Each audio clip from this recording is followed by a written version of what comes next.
বাড়ি রতুয়া স্যার। রতুয়া। কি নাম? কুমার। কুমার। কোথায় গেছিলেন? ভালুকা স্ট্যান্ড। ভালুকা স্ট্যান্ড। কি নিয়ে গেছিলেন? বাড়ির সামান স্যার। বাড়ির সামান সব ঠিক আছে। হ্যাঁ, এই জন্য আপনাকে আটকালাম। আপনারা সিট বেল্ট পরবেন। Okay sir.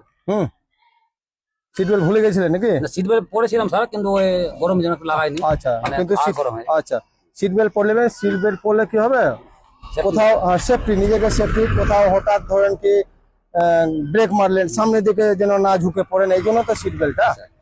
সিট বেল্টটা কার সেফটি? ড্রাইভারের জন্য। ড্রাইভারের জন্য তো, আমার জন্য নাই তো? না স্যার, ড্রাইভারের জন্য। ড্রাইভারের জন্য তো অবশ্যই এরপরে সিট বেল্ট পরবেন তো? অবশ্যই বলুন স্যার। সিট বেল্ট পরবেন, বাঁদিকে যে বসবে ওকেও সিট বেল্ট পরাবেন। হ্যাঁ স্যার। হ্যাঁ, দুজনই সিট বেল্ট পরবেন। আর গাড়ি কিন্তু একটু লিমিটে চালাবেন, ওই 80, 90, 100-তে চলবেন না। জীবন তো আপনার তো।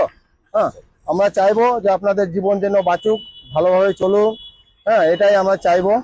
হ্যাঁ, তো ওই সিট বেল্ট ছিল না বলে আটকেছিলাম। হ্যাঁ, আপনি দাঁড়িয়ে গেছেন, এটাও ভালো কাজ। হ্যাঁ, এরপরে সিট বেল্ট, অবশ্যই সিট বেল্ট পরবেন কিন্তু আমার এই এলাকারই লোক, রতুয়ার লোক, এই জন্য চাই যেন সিট বেল্ট যেন পরবেন। বিয়ে শাদী হয়ে গেছে? হ্যাঁ, পরেন সিট বেল্টটা পরুন।